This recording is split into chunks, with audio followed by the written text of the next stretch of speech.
Hi and welcome. I'm Jennifer Bonoff, founder of BuildYourDigitalBrand.com.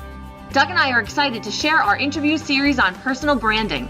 Hear from a diverse group of experts on the purpose and benefits of establishing your brand. Learn how to stand out and be memorable. We're here today with Danielle Beauparlant Moser on the Build Your Digital Brand interview series. Danielle is a career management and practice leader of bltCareers, a boutique executive coaching firm and the co-author of Focus, Creating Career and Brand Clarity. She also works with the world's leading talent management firm and serves as the organization's personal branding subject matter expert. Danielle is both the designer and author of career development resources and a coach. On a large scale, she works with client organizations to use career development as a platform to drive employee engagement, retention, and ultimately fuel innovation.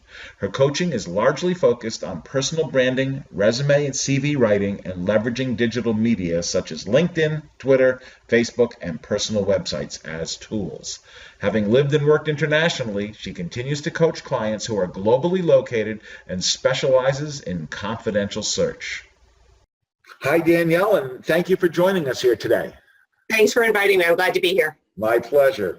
Glad to have you. Let's get right to it. As a career management coach, do you feel that having a visible personal brand is important to the success of your clients in their job search? Absolutely and unequivocally.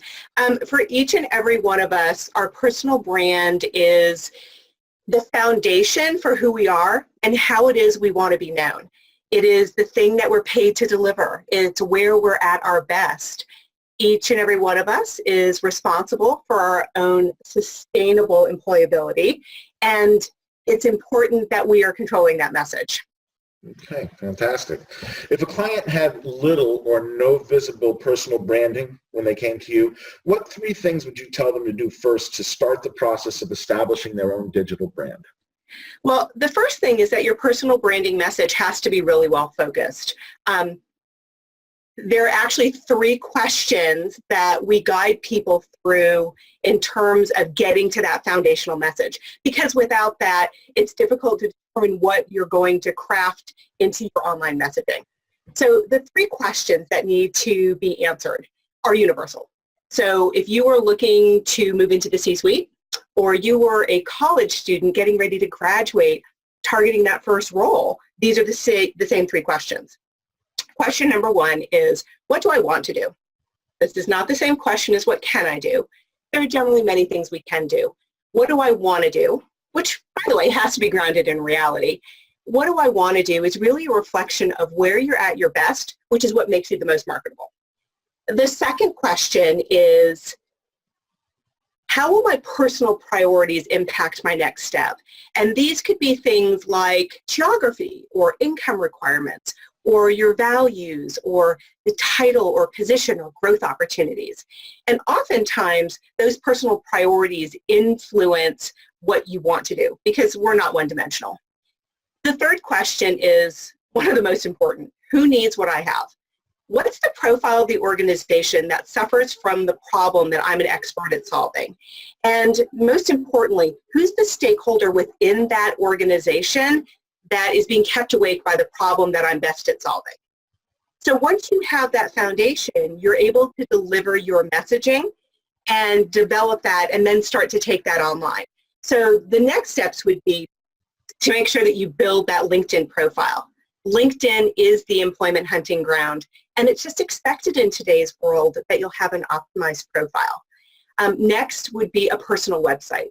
Personal websites are a huge differentiator in today's marketplace. Recently, I read some research that suggested that more than 50% of hiring managers found a personal website incredibly compelling. And yet, oddly, only about 10% of job seekers actually built a personal website. So when more than 50% of your audience says they find something compelling, it's a pretty good bet that if you want to differentiate yourself from the competition, that it's something that you would invest in doing. It's not complicated in today's world, as there are many platforms that are reasonably priced that can help you build a website. Back in 2005, I started designing websites as demos for my clients because we're in the digital age. And I'm not a programmer, but I did it as a way to show them that it's easy to have that online presence. And in today's world, I also think that it's important that you have that domain name. I know that within my own family, I've owned our domain names for a number of years. No, my teenager who's going into high school doesn't need her own website yet, but my daughter who's moving into her junior year and applying for internships certainly does need her URL and her personal website. Okay, fantastic. Very interesting. It's a very competitive job market right now, and it's difficult for a candidate to stand out to a recruiter or a potential employer. What advice do you give your clients to help them stand out and, more importantly, be memorable? Well, I would agree with you. I think it is and it can be a challenge to stand out. But when you realize and know where you're at your best and where that's in demand in the marketplace, I don't really think it is that much of a challenge. Recently, like I said, I read that research, and so building a brand is a quick and easy thing to do, and you want to be on multiple platforms. When you know who your audience is, it's also easier to figure out where your audience is and then to be able to determine the platforms that it's best for you to use in order to reach those audiences. So LinkedIn, it's the employment hunting ground. Like I said, you have to be there. Personal website, great way to differentiate yourself and to do so easily. Twitter is one of my favorite tools in terms of demonstrating your brand ongoing, but tools that are on the rise, Facebook, let's face it, 1.75 billion active users a month. If you're on Facebook, you want to lock down what should be private, but you want to take advantage of features like the About Us feature, where you can add work experience and publicize that. Facebook is on the rise as a tool and a resource and a go-to destination for hiring authorities to figure out that you even exist. Other tools that are on the rise, yes, Instagram. If you're on it, you got to pay attention to what you're putting out there. Same thing with Pinterest. But Snapchat even is on the rise. Now, all these tools aren't appropriate for everyone, but when you know who your audience is and where they are, then having a well-crafted strategy that integrates and leverages all of those tools is incredibly important. Okay, fantastic. There's many different digital assets a person can use in creating their digital brand, including social media accounts, a personal website, and a blog. Each can have a positive or negative impact on someone's brand or reputation depending on how they're used. What are your thoughts regarding online reputation management, and is it something you discuss with your clients in relation to their personal branding? Absolutely. Taking the brand online, like I've said, we're in a digital world. And one of the things that I found surprising was there was research that came out it was 2015, I think the end of 2015, Career Builder did a survey. And 35% of the survey respondents said that they would be less inclined to even interview someone if they couldn't find them online. So having that presence is important, but also how you cultivate it. When I listed the other resources before, I didn't mention anything about blogging because blogging isn't necessarily a tool that works for everyone. When I recommend it for my clients, it's because they've been in a professional role where perhaps they've been a content developer, maybe writing white papers.